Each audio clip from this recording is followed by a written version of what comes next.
বীর মুক্তিযোদ্ধা মতিউর রহমান রেন্টু রচিত আমার ফাঁসি চাই বইয়ের এই অংশে পাঠ করছি খাতা কলম গোলা বারুদ ও দিগম্বর। 12 ডিসেম্বর 1994 সাল।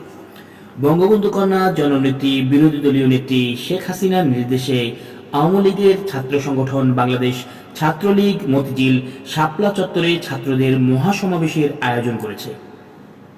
মাত্র কয়েকদিন আগে প্রধানমন্ত্রী বেগম খালেদা জিয়া এই মতিঝিল শাপলা চত্বরেই বিএনপির ছাত্র সংগঠন জাতীয়তাবাদী ছাত্রদলকে দিয়ে ছাত্রদের মহাসমাবেশ করেছে।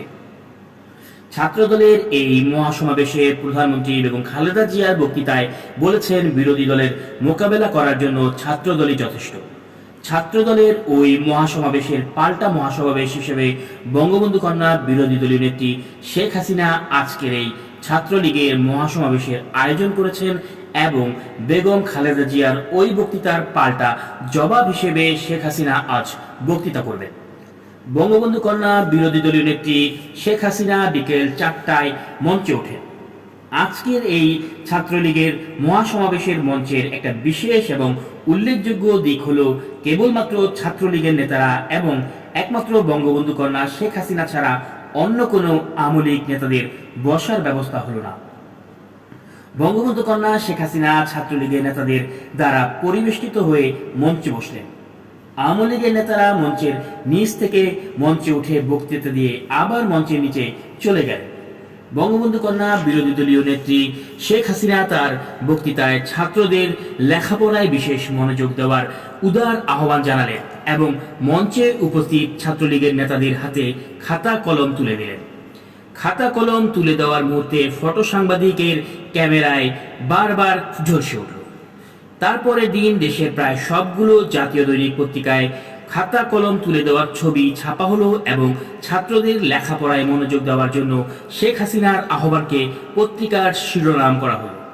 কিন্তু তার আগে 9 ডিসেম্বর 1994 শুক্রবার বিকেল 3টায় ধানমন্ডির 32 নম্বর বঙ্গবন্ধু ভবনের লাইব্রেরি কক্ষে বঙ্গবন্ধু কন্যা শেখ হাসিনা, ছাত্রলীগ নেতা অজয়কর পঙ্কজ, হিমাংশু দেবনাথ, জ্যোতির্ময় সাহা, ত্রিবেদী ভৌমিক এবং আলম সহ মোট 9 জনকে ডেকে এনে সামনের আন্দোলনে প্রয়োজন হবে বলে গোলাবারুদ ও অস্ত্রশস্ত্র কেনার জন্য নগদ 1 লক্ষ টাকা দিয়ে বঙ্গবন্ধু কন্যা বলেন, আগামী 28শে ডিসেম্বর জাতীয় সংসদ থেকে পদত্যাগ করার পর তোমরা ঢাকা শহর সহ সারা দেশে নজিরবিহীন ত্রাসের সৃষ্টি করবে।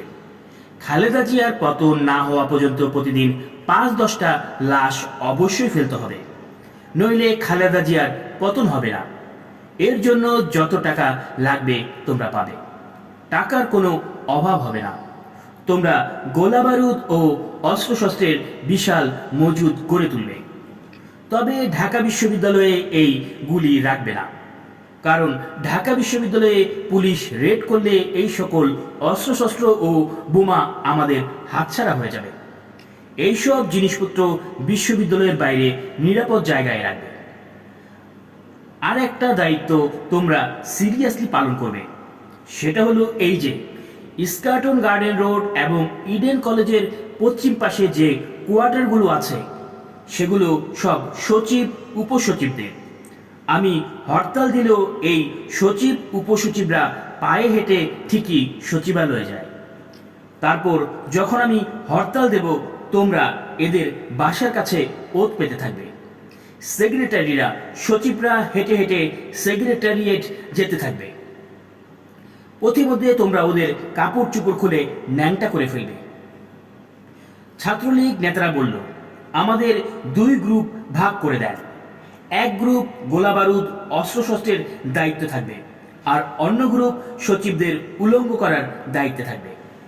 বঙ্গবন্ধু কন্যা শেখ হাসিনা তখন আলমকে সচিবদের ন্যাংটা করার দায়িত্ব দিলেন। এরপর অনেক হরতাল যায়, কিন্তু সচিবদের ন্যাংটা করা হয় না।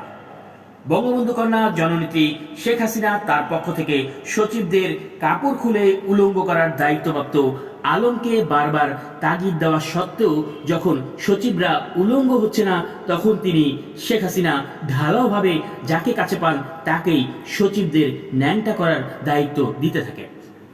কিন্তু তারপরও সচিবরা উলঙ্গ হচ্ছে না দেখে বঙ্গবন্ধু কন্যা শেখ হাসিনা ভয়ানক রেগে গেলেন এবং সচিবদের উলঙ্গ করার মূল দায়িত্বপ্রাপ্ত আলমকে নগদ 20,000 টাকা দিয়ে বললেন, এই 20,000 টাকা এখন দিলাম, বাকি আরও 30,000 টাকা সচিবদের ন্যাংটা করার জন্য দেব এবং পরের হরতালেই ন্যাংটা করতে হবে, নইলে পুরো টাকা ফেরত দিতে হবে।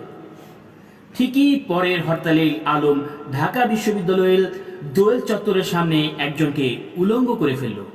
ধানমন্ডি 5 নম্বর রোডের 54 নম্বর বাড়িতে বঙ্গবন্ধু কন্যা জননেত্রী শেখ হাসিনার কাছে এই উলঙ্গ করার সফলতার সংবাদ পৌঁছলে তিনি খুশিতে মিষ্টি খাওয়ানোর জন্য আলমকে ডেকে আনতে লোক পাঠান। কিন্তু আলম ততক্ষণে পুলিশের হাতে ধরা পড়ে যায়। তার পরের দিন দেশের সকল সংবাদপত্রে দিগম্বর শিরোনামে ছবিসহ খবর ছাপা হয়।